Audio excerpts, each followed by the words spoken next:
Finally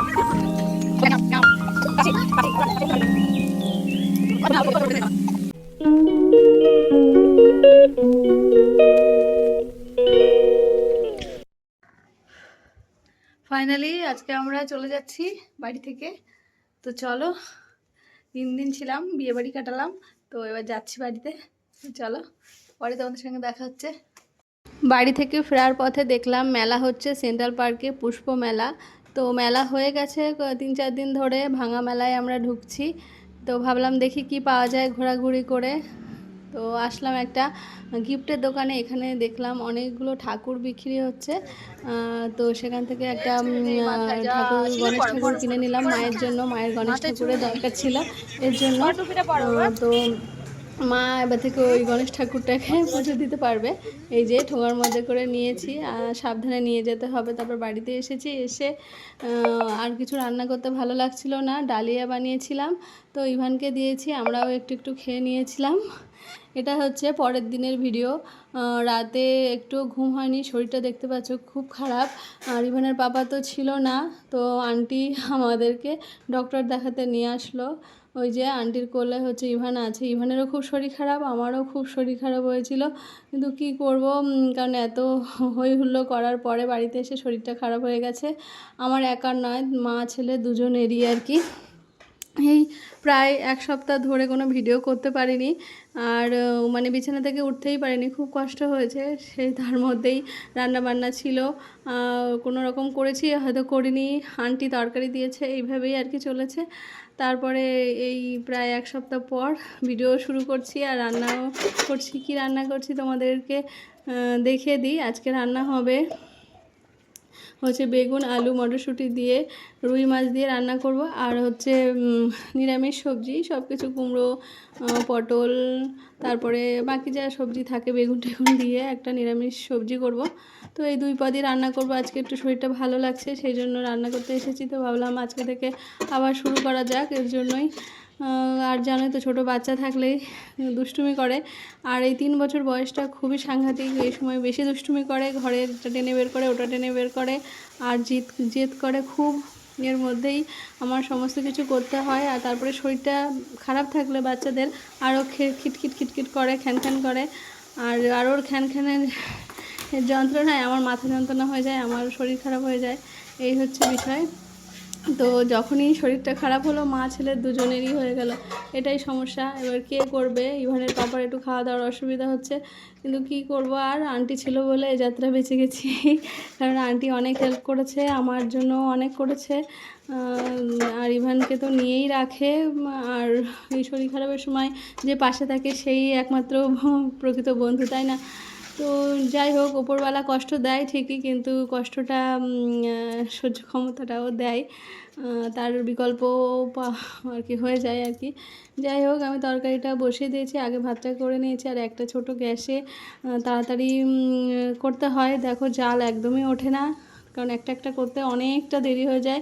ওদিকে ইভানের খাওয়ার সময় হয়ে যায়, আর ইভানের পাপার যাওয়ার সময় হয়ে যায়, আমার ভীষণ অসুবিধা হয়। কিনবো করে ওভেনটা কেনা হয় না, ব্যস্ততার মধ্যে দিয়ে, কারণ সময় পায় না একটুও। কোনো রকম রান্না করতে হয়, তারপরে ইভানকে নিয়েই আমার সারাদিন কেটে যায়। এত দুষ্টুমি করে, ওর খাওয়ার খেয়াল রাখা, ওর স্নান করানো, এটা করা ওটা করা, মানে অনেক কাজ, এর জন্যই আর কি হয়ে ওঠে না। আর নিজের কথা তো কবে ভুলেই গেছি, নিজের কথা তো বললাম না কোনো রকম। আবার নিজের তো শারীরিক সমস্যা আছে, আমার একটু বেশি চাপ নিলে বা একটু জার্নি করলে বা কোনো কিছু করলে আর মানে আমার শরীরটা ভীষণ দুর্বল হয়ে পড়ে, কষ্ট হয়ে যায়। আর দেখো 1 সপ্তাহ পর উঠেছি মনে জোর নিয়ে, না আজকে কাজ করবে, সমস্ত কাজ আমার করতেই হবে, না করলে করবেটাকে, সব পড়ে রয়েছে। দেখো এত বাসন হয় না আমার, কিন্তু মানে শরীরটা খারাপ ছিল বলে করতে পারিনি কিছুই, সব বেসিনে জমে রয়েছে। কি করব, করতে তো হবে। এখানে পাপা বললো যতটা পারবে করবে, না তো ওইভাবে রেখে দেবে। আমি বললাম সেটা বললে হয়, বাসন তো লাগে, তাই না? তো সেই জন্য বাসনগুলো ধুয়ে নিচ্ছি রান্নার ফাঁকে। আর ওদিকে ইভানকে খাবার দিয়ে বসিয়ে দিয়েছি, এই ফাঁকে রান্নাটা আর কি করে নেব। তো রান্নার সাথে সাথে আমি কাজগুলো করে নিলে তাড়াতাড়ি হয়ে যায়। আর দুটো ওভেন থাকলে ভালো হয়, কারণ একটা ভাত বসে একটা তরকারি বসে বা একটা তরকারি বসে একটা ভাজা করা যায়। কিন্তু আমার ক্ষেত্রে একটু দেরি হয়ে যাচ্ছে কারণ গ্যাসটা অনেক বছর আগের পুরনো একটা গ্যাস। এবার বাড়ি থেকে এসেছি, বাড়ির গ্যাসটা আনিনি, ওটা মায়ের গ্যাস ছিল, ওটা মায়ের জন্য রেখে এসেছি। আর এটা মানে ছোটো একটা ছিল, এটা আমারই ছিল, সেই জন্য আমি নিয়ে এসেছি এই কারণে। আর কি করব, আর তাড়াতাড়ি কাজটা করছি। ইভান ওদিকে ডাকাডাকি করছে, আর এর মধ্যেই আমার খুব কাশি হচ্ছিলো। তো আন্টি আবার আমার জন্য মানে তুলসী পাতা, মধু, তারপরে আদা দিয়ে গরম জল করে এনে দিয়েছে। তারপরে গলাটা একটু ভালো লাগছে, ঠান্ডা লেগেছিলো, এর জন্যই। তো তোমাদের সঙ্গে কথা বলতে বলতে আমি বাসনগুলো ধুয়ে নিচ্ছি। আর দেখো বেসিনের মধ্যে জল জমে গেছে, আর একটু বেশি বাসন হয়ে গেলে আমার জল জমে যায়, তাই বাসনগুলো তুলে আমি আর কি মেজে নেব। আর বেসিনটা খুব নোংরা হয়ে গেছে, প্রায় এক সপ্তাহ ধরে পরিষ্কার করা হয়নি। আমি তো একদম পুরো উঠতেই পারিনি, আর ঠান্ডাও লাগানো যাবে না এর জন্য। তো আগে বেসিনটা জ্যাম ছাড়াতে হবে, তারপরে আর কি পুরো সব পরিষ্কার করতে হবে। তো দেখো তোমার সাথে কথা বলতে বলতে হয়ে যাচ্ছে আমার কাজ। আর ওইদিকে তরকারিটা বসিয়েছি, এখন এই তরকারিটা হবে, তারপরে আবার নিরামিষ তরকারিটা করব, অনেকটাই দেরি। তো আমি আজকে রান্না করছি বেগুন দিয়ে, আলু দিয়ে, টমেটো দিয়ে, আর মটরশুঁটি দেবো। মটরশুঁটিটা এখনও ছাড়ানো হয়নি, ছাড়াবো। এর মধ্যে বাসনগুলো মেজে সব পরিষ্কার করে সেট করে রাখলাম। আর কত বাসন হয়েছিল, বাপরে বাপ, কী করবো, আর যতটুকু পেরেছি করেছি। আর বেগুনের তরকারির মধ্যে দেবো টমেটো। এই তরকারিটা খুব ভালো করে রান্না করলে খুব ভালো লাগে আর কি। এই তরকারিটা আমার মা রান্না করতো, আমার মায়ের হাতে তরকারিটা খেতে খুব ভালো লাগে। তো আমিও একটু একটু শিখেছি, চেষ্টা করি ওরকম রান্না করার। আর ইভানের পাপাও খুব ভালোবাসে এই তরকারিটা, মাছ দিয়ে আর কি, বেগুন দিয়ে, মটরশুঁটি দিয়ে, টমেটো দিয়ে এই তরকারিটা বেশ ভালোই লাগে। এই যে মটরশুঁটিটা ছাড়াবো, তো একটা কাজ করতে করতে আরেকটা কাজে হাত দিই আর কি। কিন্তু কী করবো, তরকারিটাও হয়ে যাবে, আগে করা হয়নি, কারণ আমি একটুও সময় পাই না যে আমি এক্সট্রা আলাদা করে তরকারি কেটে রাখবো, মটরশুঁটি ছাড়িয়ে রাখবো, সেই সময়টুকু আমি পাই না, এর জন্যই। তো কী করা যাবে, এর মধ্যেই মাছটা ধুয়ে আর এই যে নুন হলুদ মাখিয়ে রেখে দিয়েছি।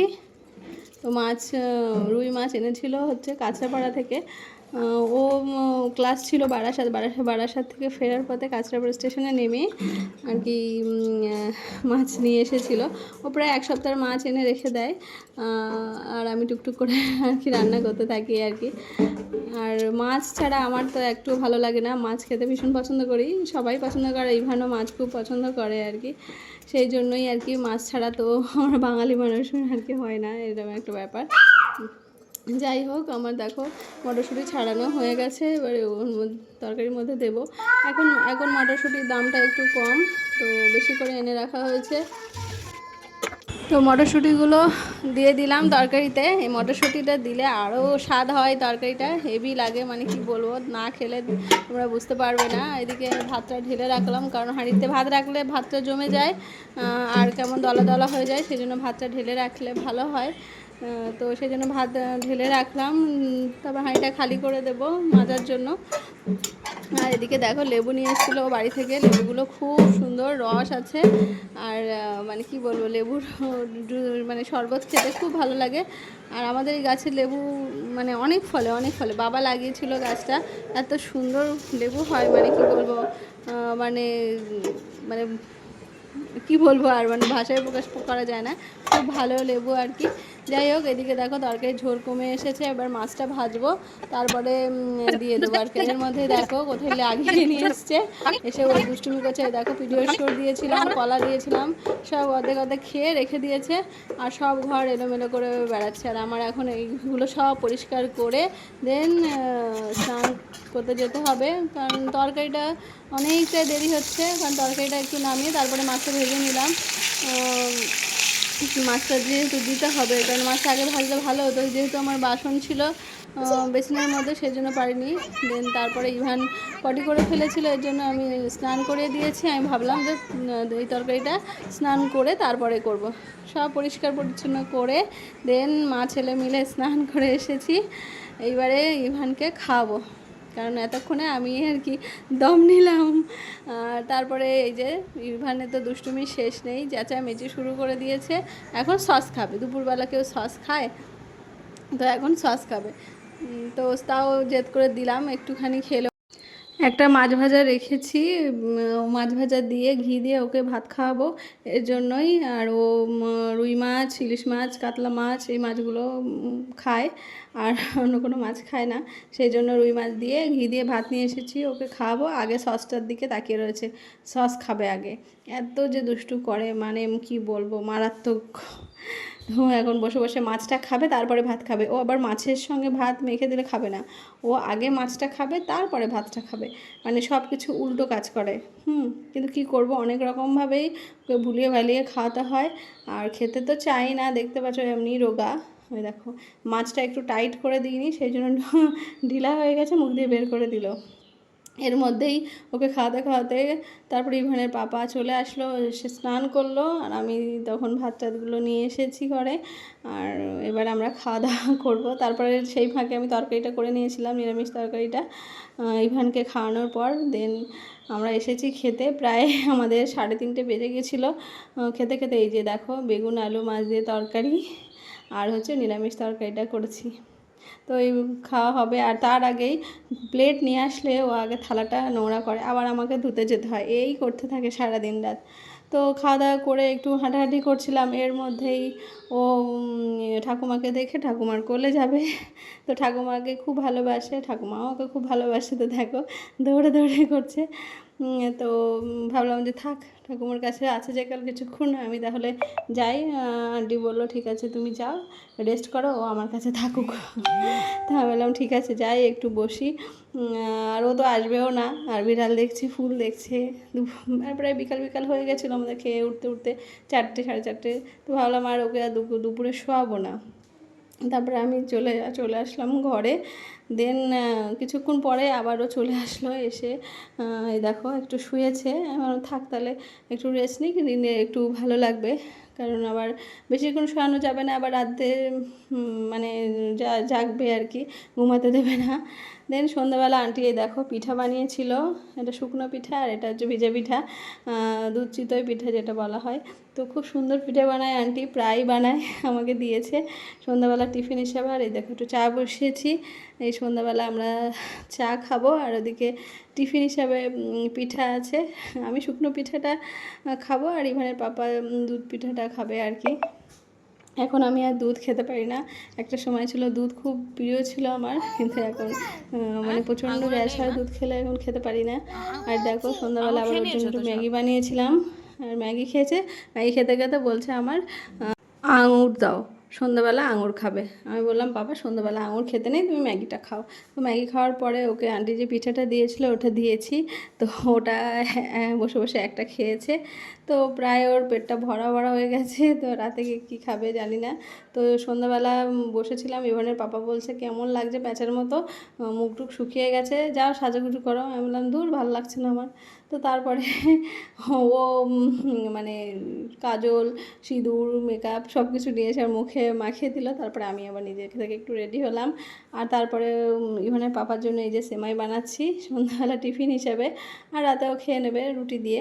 তো হয়ে গেছে, এখন নিয়ে যাচ্ছি ওদের বাবা ছেলের জন্য, আর আমার জন্য একটু রেখেছি, এটাই খেয়ে আজকে আমাদের ডিনার কমপ্লিট হবে। তো চলো, আজকে একটা ব্লগ ছিল, কেমন লাগলো অবশ্যই জানিও। তোমরা ভালো থেকো, গুড নাইট, টাটা।